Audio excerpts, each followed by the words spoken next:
This is the Greater U Street Corridor, a historic district that was once the most affluent African American community in the country. But it gets its roots as an African American community as a camp for runaways during the Civil War, a contraband camp, not just any contraband camp. It's in the nation's capital. It's called Camp Barker, and President Lincoln visited Camp Barker in the summer of 1862, even attended church services here. And then by 1910, it's the most affluent African American community in the country. Initially, it was a strong, vibrant African American community, segregated, of course. And most of our needs were met right here in this community. We were not able to go downtown to the theater or to dine, so we provided for ourselves right here. U Street, Pearl Bailey also called the Black Broadway. So a lot of culture here and entertainment, but also a lot of civil rights movements get their start here. This is a cultural center. In fact, Kelly Miller, who was once the Dean of Arts and Sciences at Howard University, would say that the Negro heaven is here in Washington, that this is the cultural center and not Harlem. And we often say here, before Harlem, there was U Street. Duke Ellington, one of the most famous jazz musicians, played his very first song here. He lived on the street.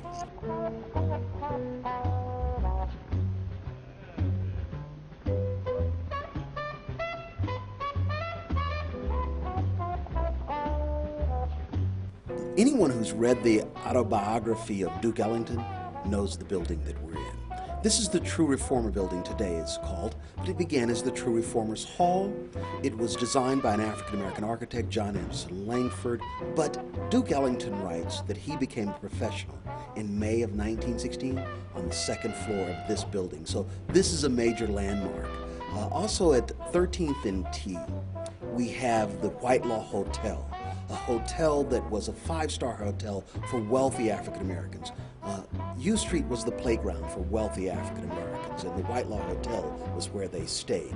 Also, we still have standing the Lincoln Theater right on U Street as well. So these are some of the landmarks.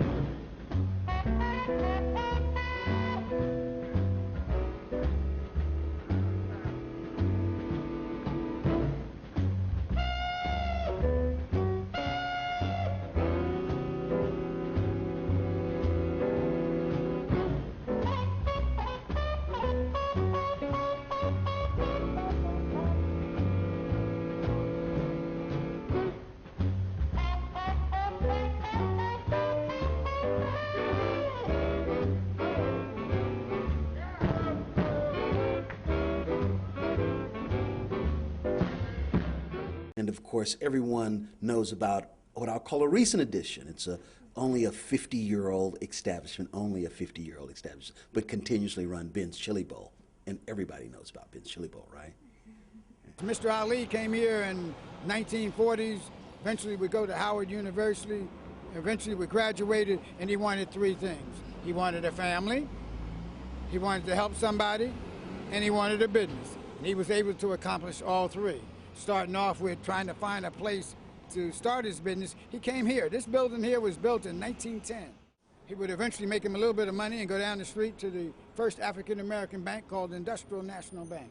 And he would deposit his money in the bank, and like a Cinderella story, Mrs. Ali was the teller. They would eventually fall in love, eventually get married, and then they would come back here to start the place. Can you imagine? You're 31 years old, and your wife's 25, and you start your very first business. In 51 years, we've kind of become a good neighbor. Initially, we were a good neighbor, and then the neighbors became good neighbors to us. Eventually, Martin Luther King would be assassinated, and the entire city would be closed down, shut down. 454 stores would be burned out, 34 people would be killed. Everything in the city was closed down, except for they didn't close Ben because the community raised so much hell for it. Well, you can imagine coming outside these doors, going to the left, going to the right, and you've seen thousands of people in line waiting to get into. The only place open was Ben's Chili Bowl. You had upper class, middle class, no class, lower class, doctors, lawyers, drug addicts, pimps. A little bit of everybody was stuck in this line. We've here, when other folks have deserted the area, particularly after the riots of 1968, and many businesses were burned out, we chose to stay.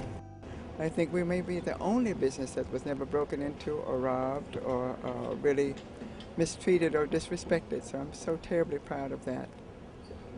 And it became a blighted community from the late 60s through the early 90s, when it began a revitalization. The Reeves Center at 14th and U, once that was in place and once the Metro opened up, that began the revitalization of the U Street corridor. And our memorial was dedicated in 1998, the African American Civil War Memorial, the Spirit of Freedom, dedicated in 1998, and that began to draw a number of tourists from the mall into this historic district.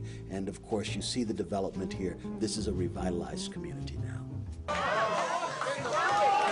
We were on this cruise and we were in the ocean when we hear the reporter said, coming up in a live interview with the mayor of Washington, D.C. So we thought, we'll wait and see that. And there we are on this cruise, and there's Obama and our local mayor in our Chili Bowl. It was pretty exciting. It was very exciting. And my son said it was an absolutely marvelous occasion here. They did not get a warning. They see the Secret Service come into the door, and they know the Secret Service, so they go over and say, what's up? And they say, well, you know what's up. And then in walks the mayor and Obama, and the doors close immediately, and the streets close. And it was just wonderful. Yes, we were popular. We've been around for 51 years. Bill Cosby dated his wife here before he married, and so he's been absolutely wonderful. He's done national press conferences in here. He did that in the 80s. So Obama just was the icing on the cake.